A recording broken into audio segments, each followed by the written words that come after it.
Assalamualaikum warahmatullahi wabarakatuh dan selamat sejahtera kepada Puan Syazwani.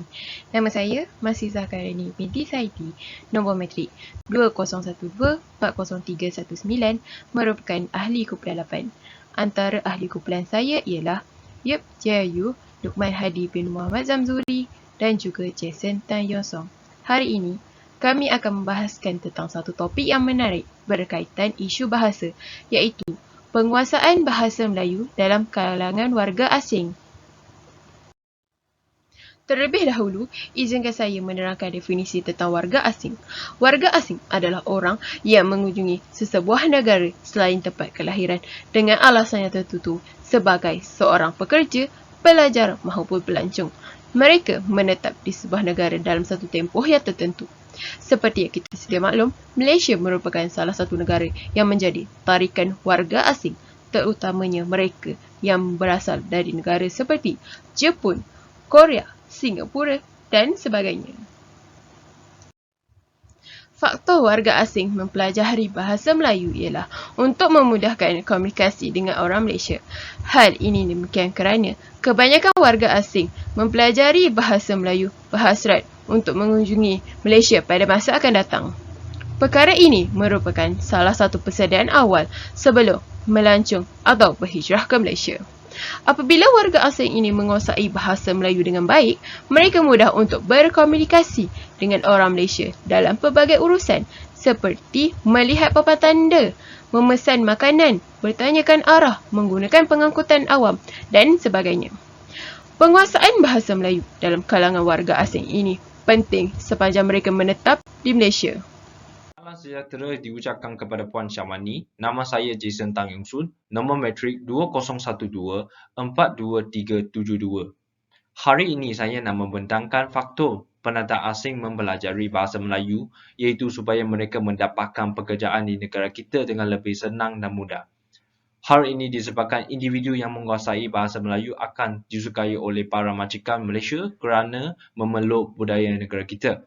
Dan mereka yang fasih dalam bahasa Melayu akan lebih mudah untuk berkomunikasi dan berinteraksi dengan sesama rakan sekerja supaya memenuhi dengan keperluan dan kehendak para majikan serta pelanggan.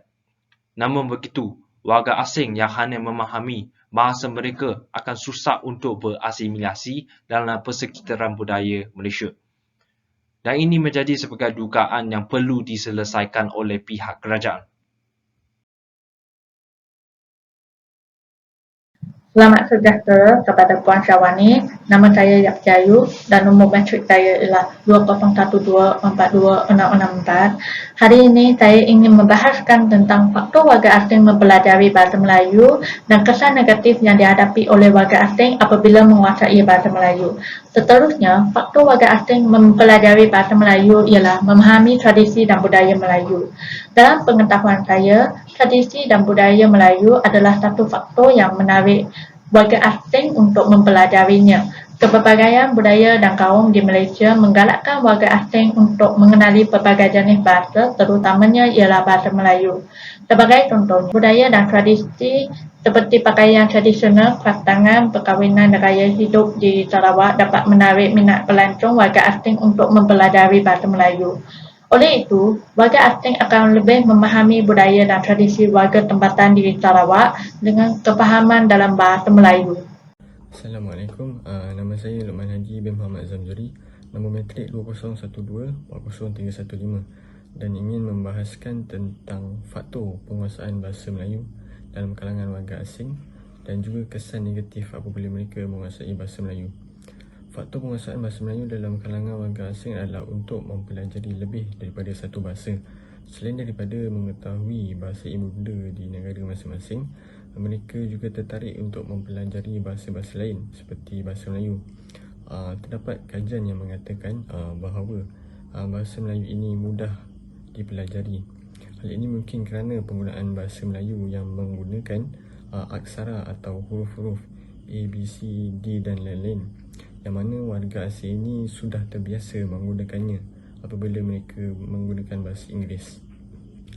Selain itu, mereka juga terpengaruh daripada rakan-rakan atau saudara terdekat mereka yang pernah menetap di Malaysia.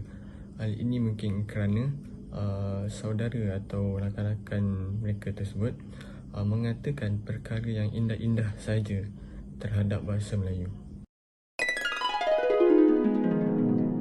Kesan positif apabila warga asing mempelajari bahasa Melayu ialah dapat memartabatkan bahasa Melayu di pesada dunia. Hal ini demikian kerana apabila ramai orang mempelajari bahasa Melayu, sedikit sebanyak ia dapat meluaskan penggunaan bahasa Melayu di luar negara. Apabila semakin ramai penutur bahasa Melayu di seluruh negara, ini akan menyebabkan bahasa Melayu dikenali dan diterima umum, seterusnya memartabatkan bahasa Melayu di pesada dunia. Kesannya, tidak mustahil suatu hari nanti bahasa Melayu diangkat semula sebagai bahasa pengantar, iaitu bahasa lingua franca yang digunakan dalam urusan rasmi kerajaan seperti perkembangan ekonomi, kerjasama politik, persidangan antarabangsa dan sebagainya. Selain itu, kesan positif jika warga asing fasih dalam bahasa Melayu iaitu bahasa kebangsaan kita tidak akan mudah pupus atau dipulaukan. Pendatang asing yang menggunakan bahasa Melayu sebagai medium komunikasi ini memberi impak yang baik supaya bahasa Melayu akan terus dimanfaatkan kepada orang ramai. Penggunaan bahasa Melayu dalam pertuturan secara tidak langsung memperkukuhkan kedudukan bahasa Melayu dalam negara kita sambil mempromosikan bahasa kita kepada luar negara apabila mereka balik ke negara asalnya. Misalnya, bahasa Melayu juga diisytiharkan sebagai bahasa penting di Asia Tenggara dalam mesyuarat untuk membahaskan isu seperti pendatang asing tanpa izin parti, pencemaran alam sekitar, kesan rumah hijau dan sebagainya. Ini memberi keyakinan kepada negara Malaysia supaya terus menggunakan bahasa Melayu sebagai bahasa rasmi negara.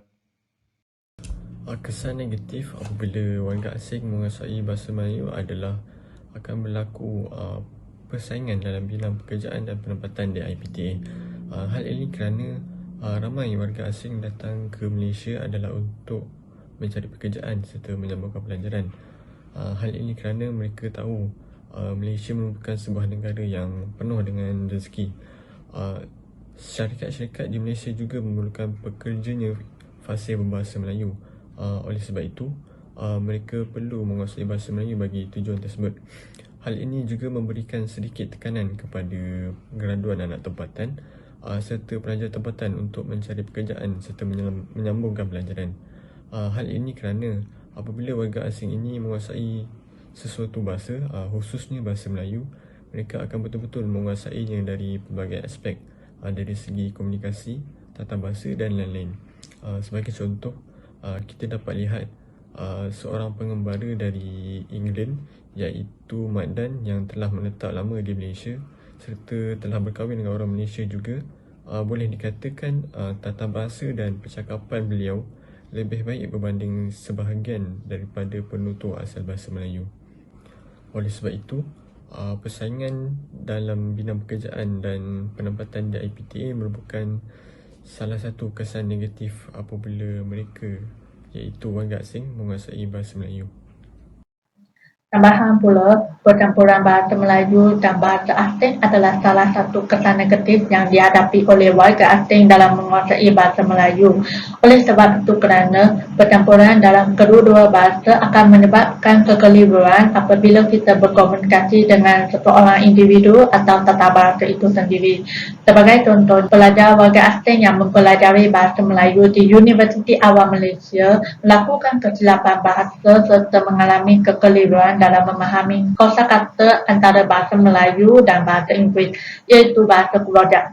Percampuran bahasa Melayu dan bahasa asing akan menyebabkan identiti pada bahasa Melayu ini akan hilang apabila terlalu banyak peminjaman kosakata daripada bahasa asing. Kesimpulannya, penguasaan bahasa Melayu dalam kalangan warga asing ini dapat memberikan kesan terhadap bahasa Melayu itu sendiri. Penguasaan bahasa Melayu dapat memberikan pendedahan yang sewajarnya terhadap penggunaan bahasa tersebut. Sebagai contoh, warga Jepun, warga Korea atau warga negara lain dapat mempelajari serta menguasai bahasa Melayu. Hal ini juga akan menyebabkan peningkatan terhadap penutur yang boleh berbahasa Melayu selain daripada warga Malaysia. Itu sahaja daripada kemudian kami. Terima kasih.